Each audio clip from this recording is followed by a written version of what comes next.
All right, what's up guys, Zach from Wire Customs, and today I'm going to show you how to take out kingpins.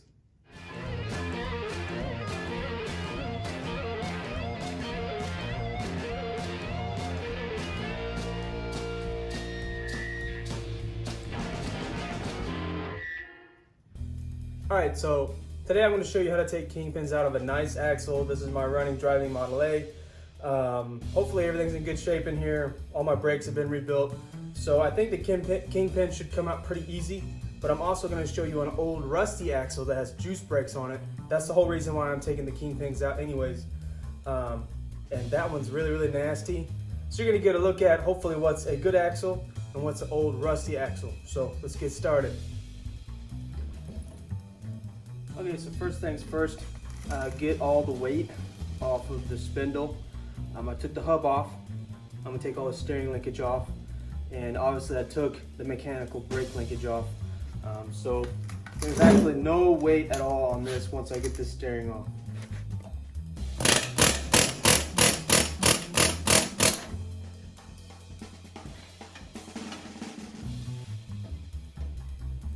Then again, make sure you unscrew the kingpin retainer and tap it off a little bit at a time.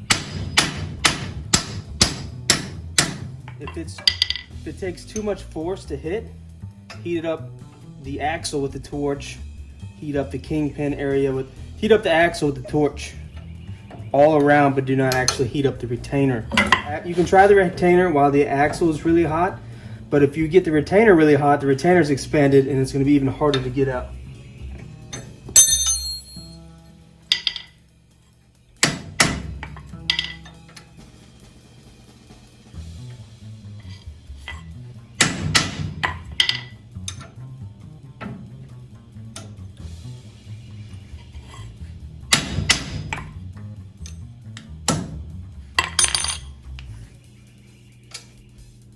Came out pretty smooth. And here's my kingpin punch. Okay, this is for Model A's. It's a little mushroom. I need to ground it down, but this actually sets inside the kingpin. Then this side here supports the outside of it and hammers it out. If I had this axle upside down and off the car, I would go right to this. But since I don't have much room right now, I was just trying to tap it out some.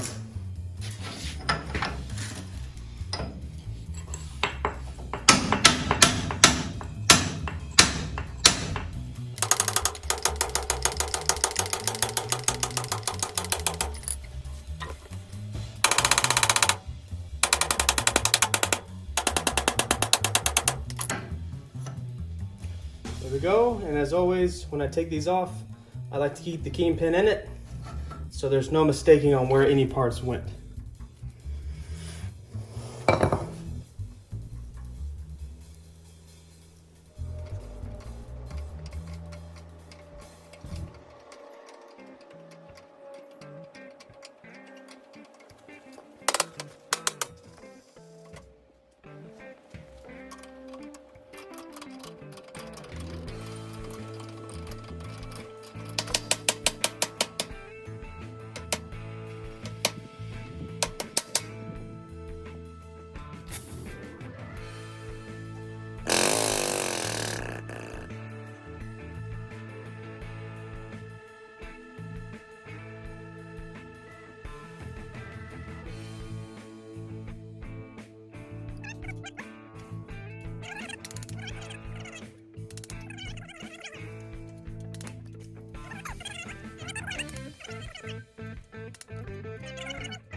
When you get the retainer off, make sure you look at it. If you look at this one, it broke loose either when I was hitting it out or throughout time. So that means there's pieces stuck in here. So that's something we need to know when I go to start beating the kingpin out, if that's going to be an issue or not.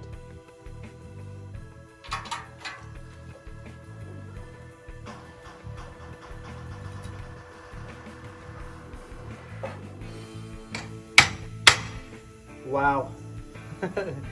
Okay, so next, you need to hit these kingpins straight down. out from the bottom up to the top. And I barely hit mine just now just to see what I'm working with. Oh man, it's sliding right out. Normally, you have to get the axle itself red hot, very hot. So that's a really nice sign that these are actually coming out easy.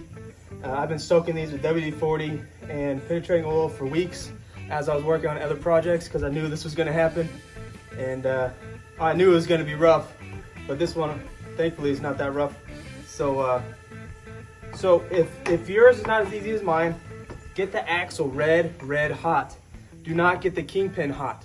Do not get the kingpin red hot all on the axle. Don't worry about running these axles when they're red hot. When Ford was making these axles, they were forged. A front end alignment back in the day was torching these axles and bending them.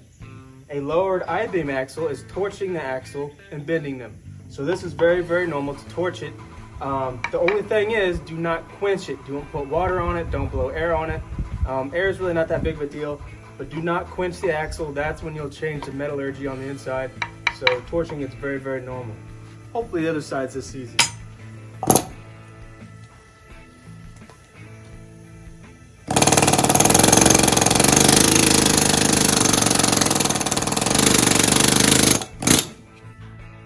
Wow.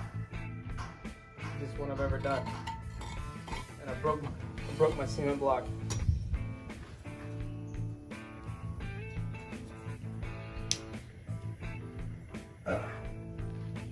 Now this is similar to a wheel bearing that's on the bottom.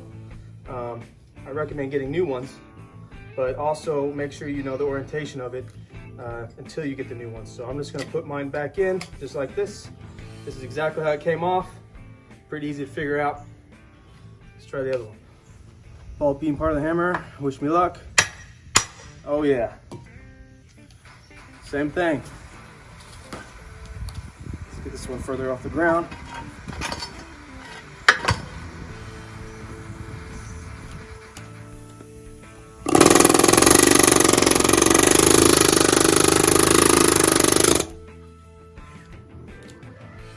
That came right out. There's this one. I'm going to slide it out. Make sure that spacer stays where it needs to be. Put the kingpin back in to make sure that I don't get anything mixed up.